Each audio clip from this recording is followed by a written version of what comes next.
આપણે દિવાળી મનાવતા હોઈએ અને એ લોકો હોળી ખેલતા હોય. આપણે હોકીને ગયા છે, હવે દેશ સંભાળો, અમે તો સફરમાં નીકળી ગયા છે, બલિદાન દઈ દીધા. કંઈક આપણા સ્વતંત્ર સેનાનીઓએ બલિદાન દીધા, ભગતસિંહ જેવા, સુખદેવ જેવા, એને પોતાના બલિદાન આપીને દેશને આઝાદી માટે આગળ વધાર્યો. ઘણા એવું કે અટણ હું શરૂઆત કરવાની જરૂર હતી. એ લોકો જો એવું વિચાર્યું જ હોત ને કે અમે મરી જાઉં, અમે ક્યાં આઝાદી જોવા રોકાવાના છે, તો આ અભિયાન ચાલ્યું ના હોત, અંગ્રેજો ભાગ્યા ના હોત. એને કીધું તું અમારા લોહીને સિંચીશું ભારતની ભૂમિને, આવનારી પેઢીને અમે આઝાદ કરીને રહીશું. એ તો ગયા પણ આપણને આઝાદ કરતા, અને છતાં ફાંસીને માચડે ચડે ને ત્યારે પણ એની ભારત માતા કી જય, જય હિન્દ નો નારો લગાવ્યો. 22 વર્ષની ઉંમરનો યુવાન ભગતસિંહ બલિદાન આપી દીધું પોતાના દેશ. આ જયારે ભારતની અંદર ધર્મની સ્થાપના અને ગુનાહિત કૃત્યો વાળાના સકંજામાંથી, ગુલામીમાંથી છૂટવા માટે ભગવાન કૃષ્ણએ જયારે મહાભારતની અંદર અર્જુન નહોતો ને ત્યારે અભિમન્યુ 6 કોઠાનું યુદ્ધ લડવા ગયો. એને કીધું તું 7મો કોઠો મને નથી આવડતો, અને 6 કોઠાનું યુદ્ધ એ લડ્યો, પણ 7મા કોઠામાં બારું નીકળવાનું હતું ત્યારે બધા યોદ્ધાઓ કૌરવોના ભેગા થઈને અભિમન્યુને ખતમ કર્યો હતો. પણ જયારે ચિતા ઉપર ચડ્યો ને, એના દેહને ચડાવ્યો ને, ત્યારે ભગવાન કૃષ્ણની આંખમાં આંસુ આવ્યા હતા. આખા મહાભારતની અંદર જો ક્યારેય આવ્યા હોય ને તો અભિમન્યુની ચિત્તા વખતે આવ્યા હતા, આંખમાં આંસુ આવ્યા હતા. કોઈ એવું પૂછ્યું હતું કોઈના વખતે તમે ન રડ્યા અને આમાં કેમ રડ્યા?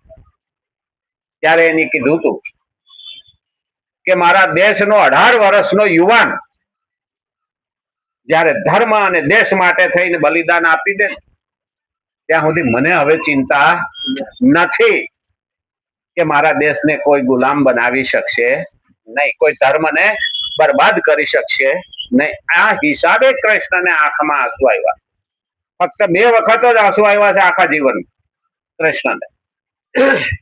એક સુદામાને પગ પખાડ્યા હતા આંસુથી. શા માટે? એને કીધું હતું કે ધર્મની ધજા ઘેરે ઘેરે પહોંચાડનાર સુદામાને હું કેમ ભૂલી શકું કે જેને ધર્મ માટે થઈને પગની પણ ખેવના કરી નથી, અને પોતાના સિંહાસને બેહાડી અને આંખના આંસુથી એના પગ પખાડ્યા.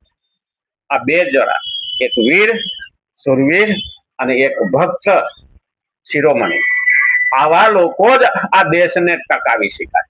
અને એટલે જ ભગવાન કૃષ્ણએ ગુજરાતમાંથી દ્વારકામાં પોતાનું સ્થાન બનાવ્યું. ગોકુળ મેલું, વૃંદાવન મેલું, મથુરા મેલું, ને ગોકુળમાંથી દ્વારકામાં આવ્યા, નગરી વસાવી અને કર્મભૂમિ અહીંયા બનાવી. ધર્મની સ્થાપના કરવા માટે શરૂઆત ક્યાંથી કરી? ગુજરાત. એટલે અમારે મોહન તો અહીં નો હતો, પેલો શરૂઆત જ મોહને કરી. મોહન, આપણે ભગવાન કૃષ્ણને મોહન કહીએ ને, મોહ પામાડનારો મોહન, મનને હરનારો મોહન. હા, મોહને શરૂઆત કરી ધર્મની સ્થાપના કરવા. છેક મહાભારતના યુદ્ધ સુધી પોતે કર્મ કર્યું, અને કર્મભૂમિ એટલે ગુજરાત. પછી બીજો ઉભો થયો મોહનચંદ કરમચંદ ગાંધી, એ મોહન હતો. હા, અને એને હથવારો દીધો સરદાર વલ્લભભાઈ પટેલ, લોખંડી પુરુષ. ખરેખર અખંડ ભારત બનાવનાર હોય ને તો સરદાર વલ્લભભાઈ પટેલ. એટલા 565 જેવા રજવાડા હતા. આઝાદી એમને નથી મળી, પણ આઝાદી પછી ભારત ખંડ ખંડમાં વેચાયેલું. એક ભારત નહોતું, શ્રેષ્ઠ ભારત નહોતું. અને ત્યારે સરદાર વલ્લભભાઈ પટેલ ઉભા થયા, અને તોય આ જુનાગઢ નો નવાબ ભુટ્ટો કહેતો હતો કે હું તો ભારતમાં ભળવા માંગતો નથી. સરદાર વલ્લભભાઈ પટેલે કીધું હતું કા કેદ થવા તૈયાર થા અને કા મૂકીને ભાગી જા. અને ત્યારે ઊંટ લઈને કચ્છને રસ્તે પાકિસ્તાનમાં ભાગી ગયો, નહીતર જુનાગઢના વિઝા આપણે લેવા પડ ગિરનારના દર્શન કરવા જવા માટે. આ હતા લોખંડી પુરુષ સરદાર વલ્લભભાઈ પટેલ.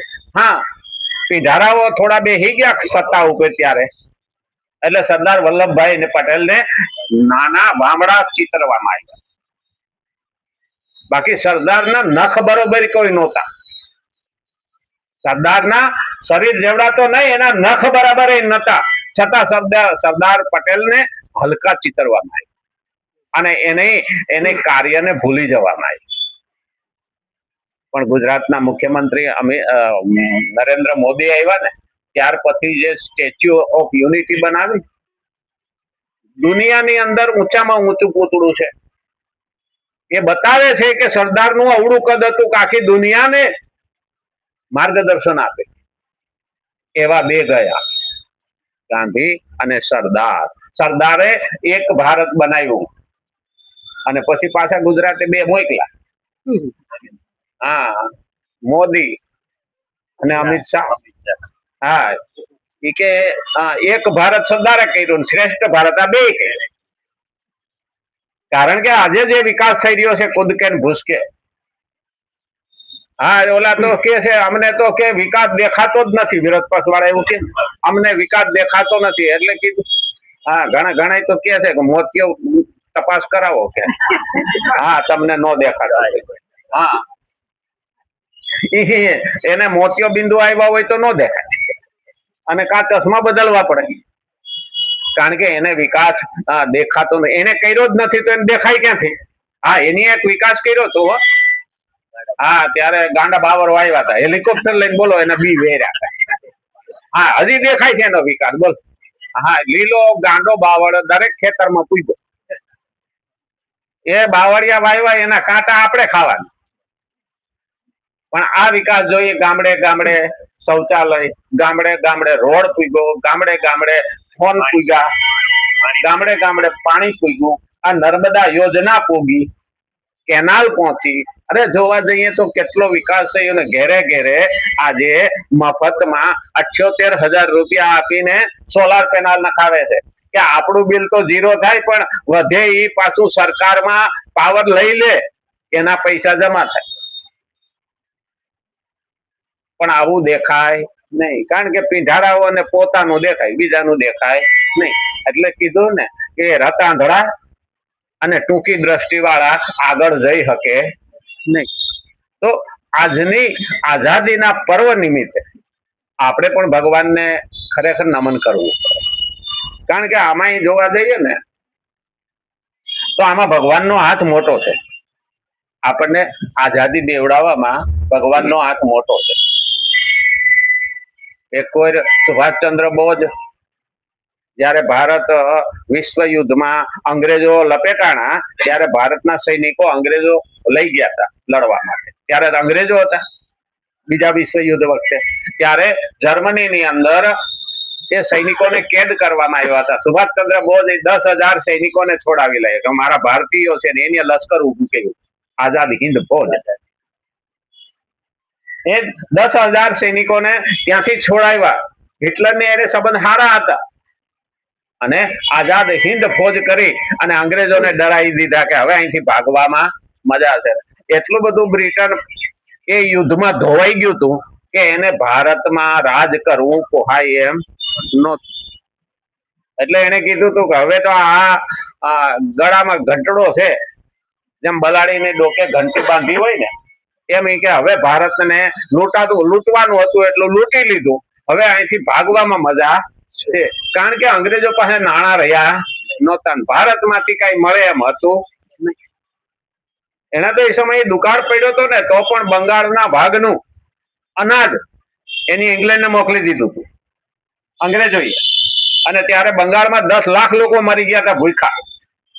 એ તો ઇતિહાસમાં લોકોએ લખ્યું જ નથી આપતી ધારાઓએ, કારણ કે એ એના ચમચા હતા.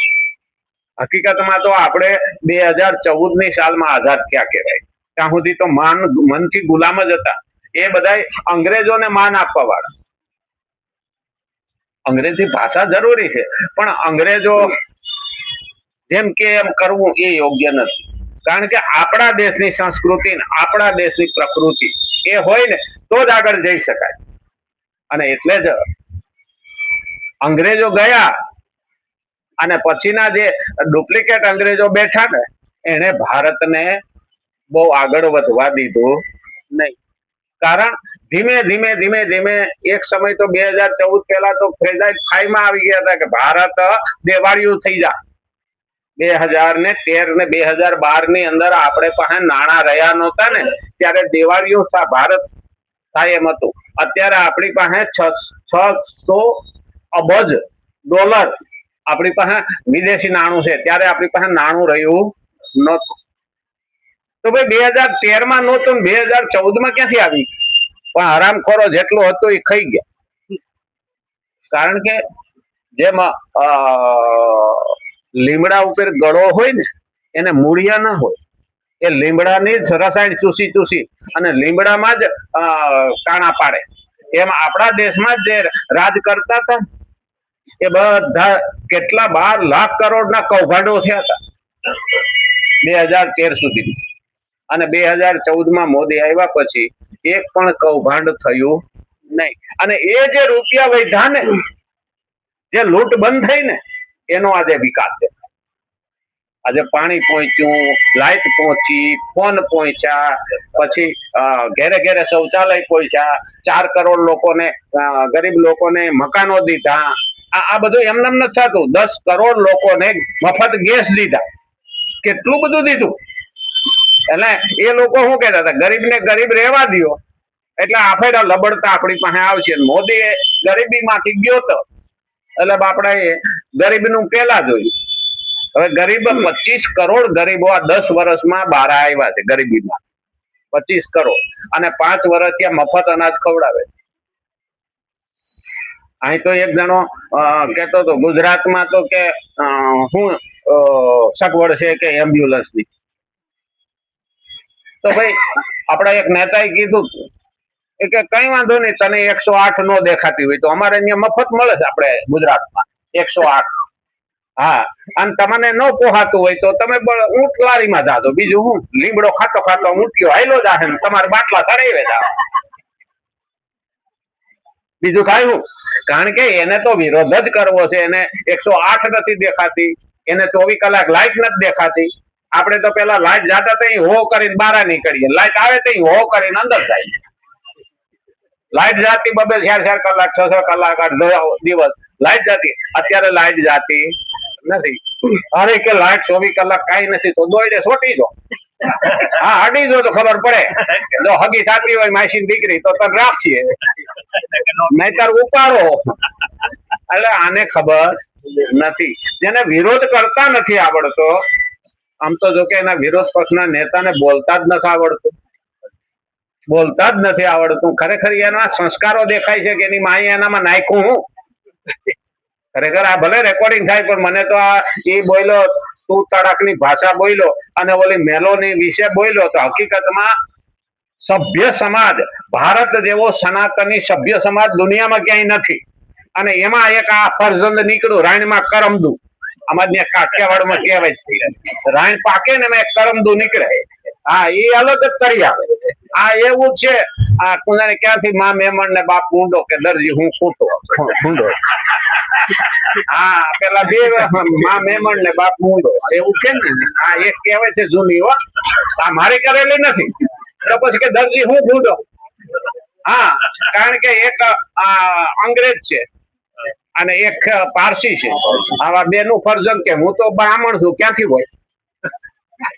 એટલે ગલકુન કાઢેલું ભેગી કલમ કરી તો ક્યાંથી તુળિયું નીકળે.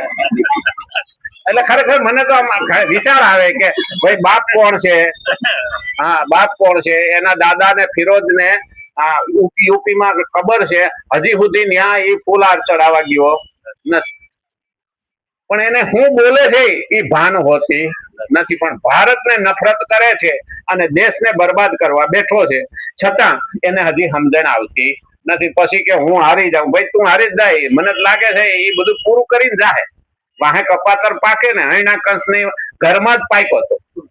હૈણાકંસ ના ઘરમાં જ પ્રહલાદ પાક્યો હતો ને હૈણાકંસ નું પૂરું થઈ ગયું એમ આના ઘરમાં જ આ પાક્યો છે એટલે તું પૂરું કરજે પણ આ તો ટાઈમ થઈ ગયો ને રામચંદ્ર ભગવાન કૃષ્ણ કનૈયા